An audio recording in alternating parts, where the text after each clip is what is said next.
Estamos no Conecta. O Conecta é um canal de discussões do processo penal contemporâneo. Compartilhe conhecimento pelo Conecta. Sou Nereu José Giacomoli, doutor em Direito, professor da Escola de Direito da PUC e advogado. Me acompanha o professor Marcos Ebrard, professor da PUC do Rio Grande do Sul e também advogado.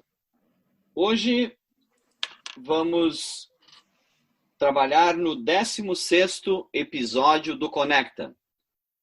E está conosco o professor Dr. Paulo Caliendo, que é doutor pela PUC de São Paulo, professor na PUC do Rio Grande do Sul, na graduação, mestrado e doutorado em Direito, e também diretor de pesquisa da Escola de Direito da PUC e advogado. Nesse podcast, continuaremos uma segunda parte do episódio anterior que tratou da criminalização do não recolhimento do ICM. Então, é com alegria e satisfação que temos novamente aqui o doutor Paulo Caliendo, que está com a palavra. Tudo bem? Eu queria muito agradecer ao professor Nereu Giacomoli. É realmente uma grande honra estar aqui no Conecta, com aqueles que escutam, participam e acompanham essa brilhante iniciativa, com o professor Marcos Ebrard, estimado amigo, professor reconhecido, advogado competente, com o Felipe também, que está aqui conosco, nos auxiliando, e todos aqueles que participam no Conecta. Este tema realmente é um tema que exige atenção e diálogo entre tributaristas e professores, advogados na área penal. E eu trouxe para debater aqui, professor Nereu, um voto que eu achei muito interessante do ministro Rogério Schietti Cruz, no HC 399-109. HC 399-109, em que ele relata essa discussão sobre a questão da criminalização da inadimplência do ICMS próprio. Esse HC ele foi julgado antes do julgamento do STF, ele foi julgado em 22 de agosto, de 2018, ou seja, quase 2 anos atrás. Ele vale a pena ser um elemento de estudo e de análise, creio que os colegas devem conhecê-lo, e ele trata dessa questão. Até 2018, não existia a criminalização da inadimplência do ICMS próprio, que é conhecido como regime de apuração normal, aquele em que o comerciante ele realiza operações de venda, emite notas fiscais, verifica o que ele tem de créditos, abate dos débitos. E esse ICMS ele passa a ser julgado nesse momento. O interessante notar no voto do ministro Rogério Cruz é que ele faz uma análise da divergência que existia entre as duas turmas do STJ em relação à matéria, da 5ª e da 6ª turma, e que ambas compõem a 3ª sessão do STJ. E ele relatava que a 6ª turma faz uma distinção, essa que foi relatada pelo professor Nereu e o professor Marcos Ebrard, entre ICMS, submissão tributária, e ICMS próprio. E a 6ª turma criminalizava a inadimplência tão somente do ICMS, submissão tributária. E a 5ª turma criminalizava a inadimplência das duas hipóteses. Então, realmente, é uma dúvida sobre a aplicação aqui do artigo 2º, inciso 2 da Lei Federal 8.137/90, que falava lá em deixar de recolher no prazo legal valor do tributo de contribuição social, como disse o professor Nereu no encontro passado, descontado cobrar na qualidade de sujeito passado da obrigação e que deveria recolher aos cofres públicos. Então, tem-se a ideia de que aqui o verbo recolher ele se dirigiria a uma determinada conduta, que seria a conduta do ICMS por substituição, no caso, o descontado, que eu tenho por substituição, e o cobrado, que seria no caso do regime normal. Tá? O que a defesa alegava nesse caso? Que o ICMS, em operações próprias, não caracterizaria crime, mas mero inadimplemento. Por quê? Primeiro, não tinha tipicidade formal, no caso de não recolhimento de ICMS próprio, que não há submissão tributária, era o primeiro argumento. E depois ele relata uma série de argumentos muito interessantes que valem a pena serem analisados. Ele relata, daí eu até converso com os professores de direito penal, que nesse caso do regime normal não haveria apropriação indébita tributária. Por quê? Primeiro, na apropriação indébita tributária teria que ter inexistência de clandestinidade. Como eu sou um comerciante e eu declaro nos livros meus créditos, meus débitos, eu não tenho aqui a clandestinidade. Todos os valores estariam declarados, só que impagos, inadimplidos. Segundo, a questão do sujeito passivo. Quando se fala aqui na lei em deixar de recolher ou cobrar, a defesa alega que quem tem que cobrar é o fisco e quem tem que recolher é o fisco. O contribuinte apenas repassa o valor que está em nota fiscal. Também, então, teria um problema com o sujeito passivo. O sujeito passivo não estaria realizando aquela conduta. Também a questão do dolo, né? Porque essa questão teria que analisar caso a caso, seria um problema muito delicado. E aí ele vai elencando alguns elementos muito interessantes aqui em relação à matéria. Mas realmente é um tema que exige a nossa atenção. Sim. Professor Calhendo, só talvez fique, seja bom, já que os nossos ouvintes, a sua maioria são ouvintes da área do direito penal e do processo penal, talvez uma explicação maior sobre realmente o que é ICM próprio e impróprio, com alguns exemplos para que, principalmente, os estudantes que estão nos acompanhando entendam bem essa diferenciação, porque é importante para nós aferirmos a tipicidade do crime. Perfeito. O ICMS próprio é o regime geral ou normal que nós chamamos. É o regime em que eu tenho um sistema de créditos e débitos. É o regime geral do ICMS. Então, toda vez que eu faço uma operação de venda, eu tenho um débito, ou seja, incide sobre o preço da mercadoria a alíquota do ICMS. Eu faço o encadeamento, eu verifico quanto que eu tive na compra de imposto cobrado. Esta compra terá um crédito e eu farei o abatimento de créditos e débitos que dará o imposto a pagar. Exemplo, digamos que eu sou um fabricante de calçados. Eu compro couro, industrializo, faço a manufatura e vendo sob a forma de sapato.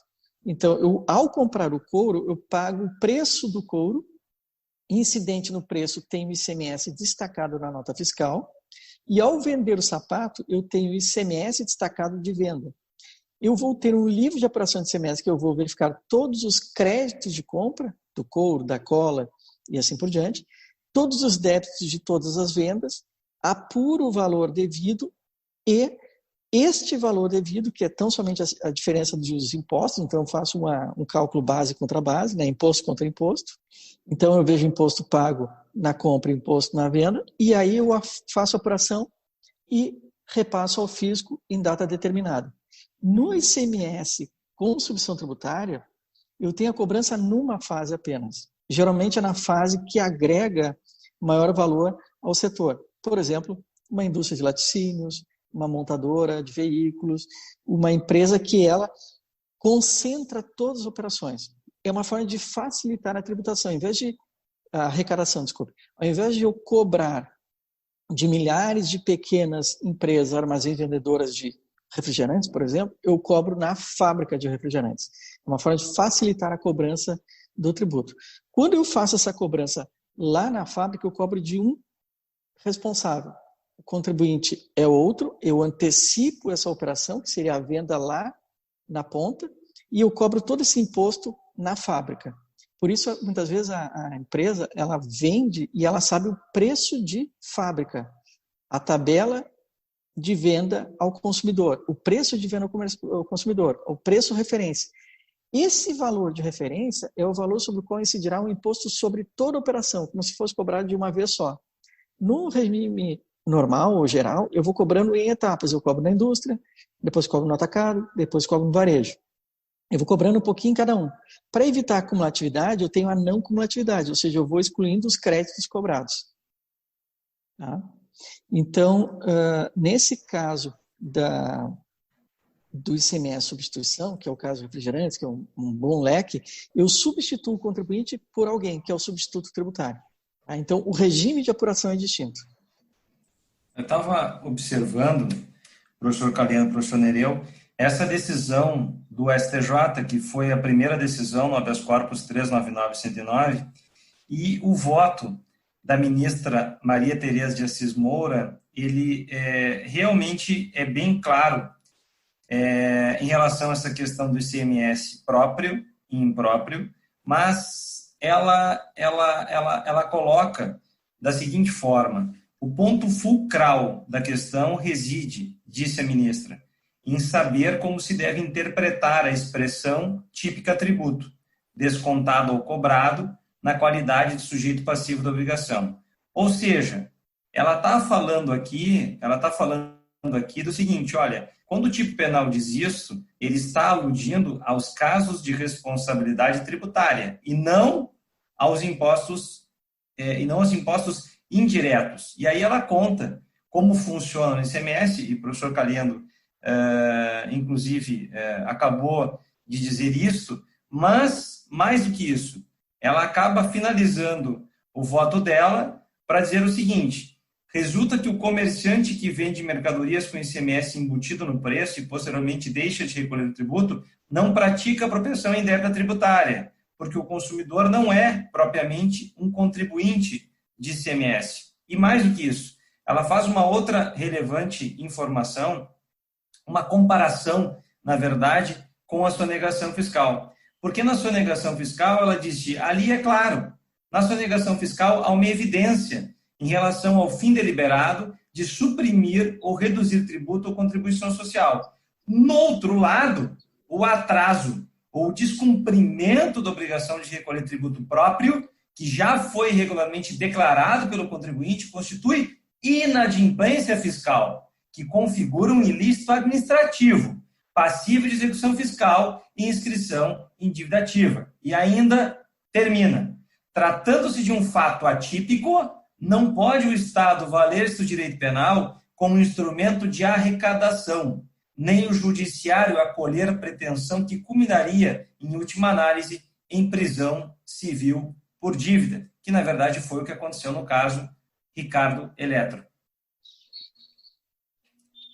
Professor Marcos, professor Caliendo, aqui há uma questão também levantada pelo professor Caliendo, que é a questão do dolo, né? Nós teríamos que ver se há alguma vontade deliberada do comerciante em não recolher o tributo, em se admitindo o fato como típico, partindo do pressuposto que essa decisão do STF ela vai perdurar. Aí nós teríamos que em cada caso concreto verificar realmente a presença ou não do dolo, e do dolo contumaz, como a própria decisão do STF refere. Mas vejam que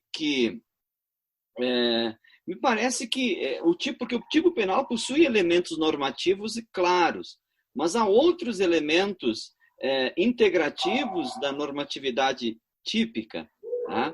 Uma questão que se poderia discutir sobre a presença do dolo é se houve ou não uma intenção deliberada do comerciante em não pagar. Me parece que a contumácia também se refere a isso, tanto o dolo quanto a contumácia. Ou seja, se houve realmente vontade direta, né, ou se admitir o dolo eventual como se aceitar o resultado, se isso foi admitido pelo comerciante, né? E outra questão também é se, embora não esteja no inciso 2º, tá?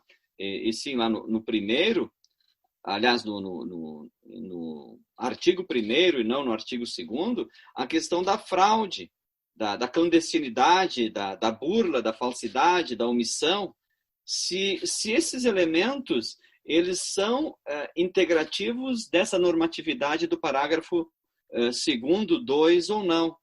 Tá? Porque, ao contrário, nós estaríamos, como falado no episódio anterior, se utilizando o direito penal para cobrar tributos.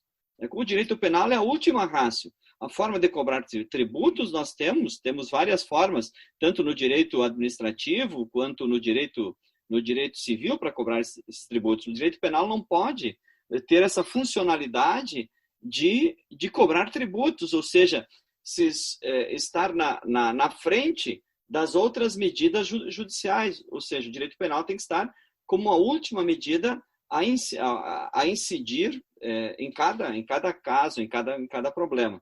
Tá?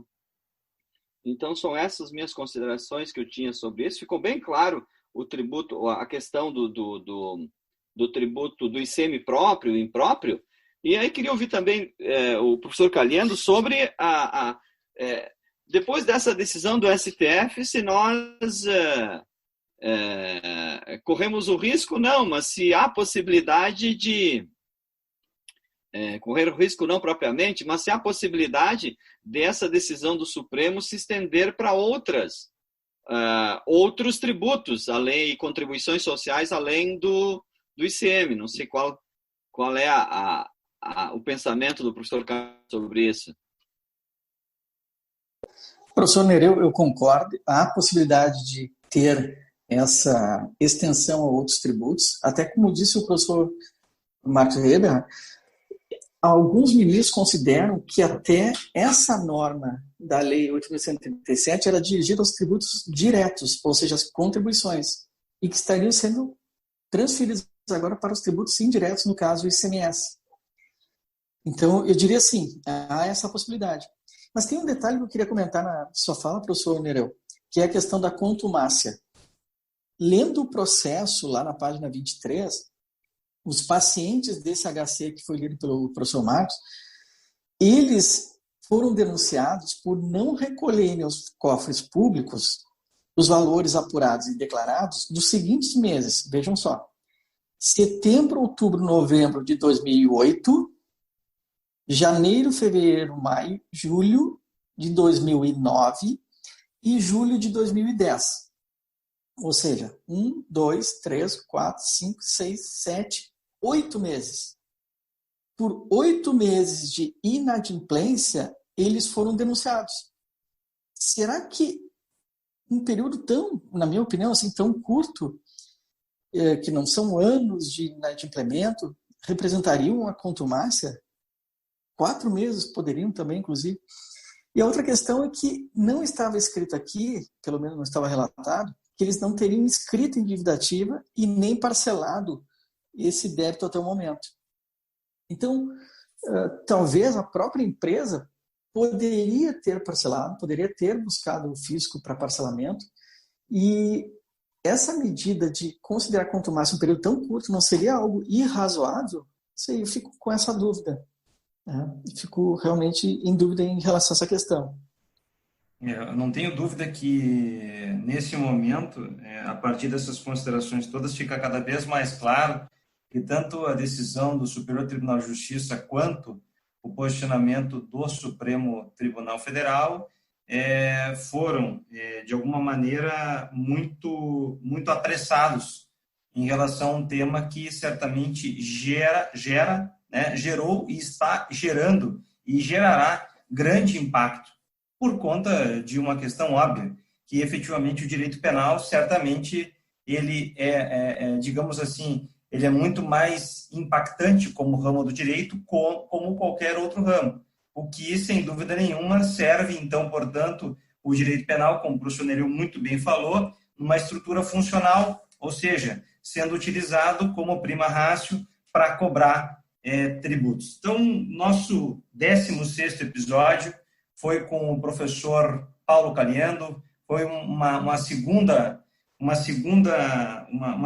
sessão, um segundo episódio, um segundo bate-bola sobre essa questão da criminalização do inadimplemento, que é um tema que realmente exige todo esse esforço narrativo que muito bem foi colocado pelo professor Paulo Caliendo, professor da PUC, nosso colega na Pontifícia Universidade Católica do Rio Grande do Sul, advogado e doutor pela PUC de São Paulo. No próximo encontro, que será o 17º episódio, nós vamos tratar, eu e o professor Nereu, sobre todas fazer reflexões sobre o aprimoramento das sessões virtuais de julgamento nos tribunais pelo Brasil, trabalhando desafios e tendências acerca do direito de presença, do direito de sustentação oral do advogado, da defesa, do direito de influência e de contraditório nesses julgamentos virtuais. Nós estamos no Conecta, Processo Penal em Debate. Este foi o 16º episódio, e na próxima quarta-feira, às 18 horas, estaremos então, eu e o professor Nereu, com vocês novamente no 16º episódio, trabalhando o aprimoramento das sessões virtuais nos tribunais brasileiros. Um abraço a todos e boa semana.